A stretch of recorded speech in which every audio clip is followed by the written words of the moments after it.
पिताजी जल्दी चलिए, वरना मैं आज स्कूल में देरी से पहुंचूंगा। मेरी टीचर बहुत गुस्सा करती है। हाँ हाँ बेटा, अभी चलते हैं, बस 2 मिनट रुको। तभी रमेश की पत्नी कमरे से बाहर आती है और रमेश से कहती है, सुनिए जी, आज शाम को आप ऑफिस से जरा जल्दी घर आ जाइएगा। याद है ना, आज आपको मुझे शॉपिंग कराने के लिए लेकर जाना है। अरे भाग्यवान, इस महीने हाथ जरा तंग है। मेरी मानो तो शॉपिंग का विचार कुछ दिनों के लिए अपने दिमाग से निकाल ही दो। मैं तुम्हें अगले महीने पक्का शॉपिंग कराने ले जाऊंगा। अभी मुझे चलना चाहिए, वरना राजू को स्कूल पहुंचने में देर हो जाएगी। देखिए जी, अब आपके ये बहाने पुराने हो चुके हैं। मैं कुछ नहीं जानती। आज शाम को मुझे शॉपिंग करने जाना है, मतलब जाना है। आगे आपकी मर्जी। अच्छा ठीक है भाग्यवान, अब तुम पूरा घर सर पर मत उठाओ, मैं कुछ करता हूँ। इतना कहकर रमेश अपने बेटे राजू को लेकर वहां से चला जाता है। घर से निकलने के लिए रमेश जैसे ही अपनी मोटरसाइकिल शुरू करता है, तभी उसकी माँ उसे आवाज देकर कहती है, अरे रमेश, आज शाम को मुझे कुछ पैसे दे देना। याद है ना, मैंने तुझसे कहा था कि मुझे मंदिर में चढ़ावा चढ़ाना है। अरे माँ, मेरी तनख्वाह आने में अभी 10 दिन बचे हैं। अभी मेरे पास बिल्कुल पैसे नहीं है। हाँ, मेरी तनख्वाह मिलते ही मैं तुम्हें पैसे दे दूंगा। रमेश की माँ चिढ़कर कहती हैं, अरे तेरा दिमाग तो खराब नहीं हो गया? मैंने तेरे भरोसे मंदिर के पुजारी जी से वादा कर दिया है और तू कह रहा है कि पैसे नहीं है। अब मैं पुजारी जी को क्या जवाब दूंगी? तुझे तो मेरी इज्जत की भी कुछ परवाह नहीं है। अच्छा ठीक है माँ, अब तुम गुस्सा मत करो, मैं शाम तक कुछ इंतजाम करता हूँ। इतना कहकर रमेश वहां से चला जाता है। फिर दोपहर को जब रमेश अपने दफ्तर में बैठा होता है, तब उसे अपनी पत्नी और माँ की बातें याद आती हैं। रमेश अपने दफ्तर के एक साथी मोहन से कुछ रुपए उधार मांगता है। अरे भाई मोहन, मेरा एक छोटा सा काम कर दो, मुझे कुछ रुपयों की सख्त जरूरत है। मुझे कुछ दिनों के लिए क्या तुम रुपए उधार दे सकते हो? अरे रमेश भाई, मैं तुम्हें पैसे उधार तो दे सकता हूँ, लेकिन मुझे वक्त पर पैसे लौटा देना। वैसे भी मेरा मानना है कि दोस्ती यारी में कभी पैसों का व्यवहार नहीं करना चाहिए। ये कहावत तो तुमने सुनी ही होगी कि उधार प्रेम की कैंची है। मैं नहीं चाहता कि पैसों को लेकर हमारा रिश्ता खराब हो। अरे मोहन, तुम बिल्कुल चिंता मत करो, मैं तुम्हारे पैसे वक्त पर लौटा दूंगा। फिर मोहन रमेश को पैसे दे देता है। शाम को घर आकर रमेश कुछ पैसे अपनी माँ को देता है और साथ ही अपनी पत्नी को भी शॉपिंग कराने बाजार लेकर जाता है।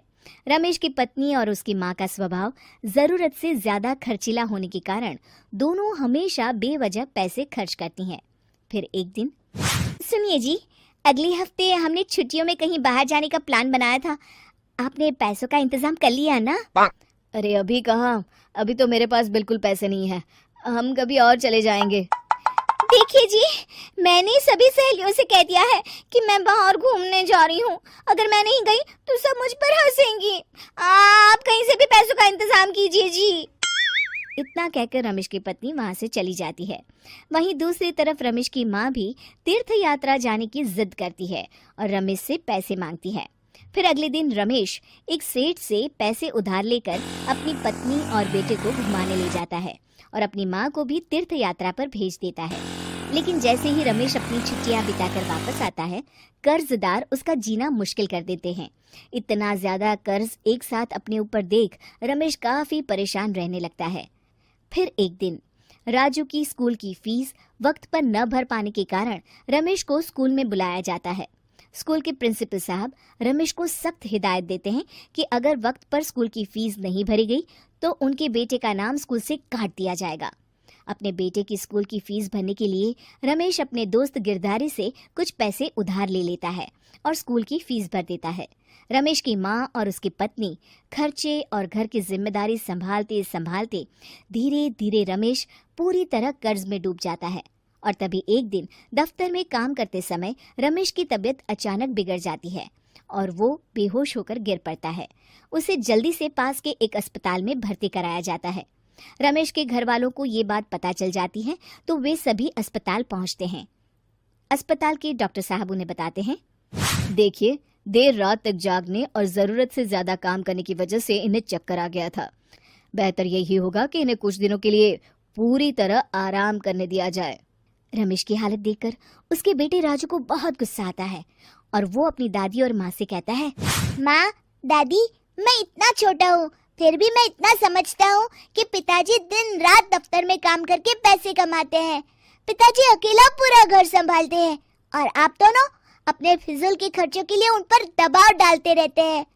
आज पिताजी की हालत के जिम्मेदार तो आप दोनों हैं। राजू की समझदारी भरी बातें सुनकर रमेश की माँ और पत्नी को अपनी गलती का एहसास होता है और दोनों की आंखों में आंसू आ जाते हैं।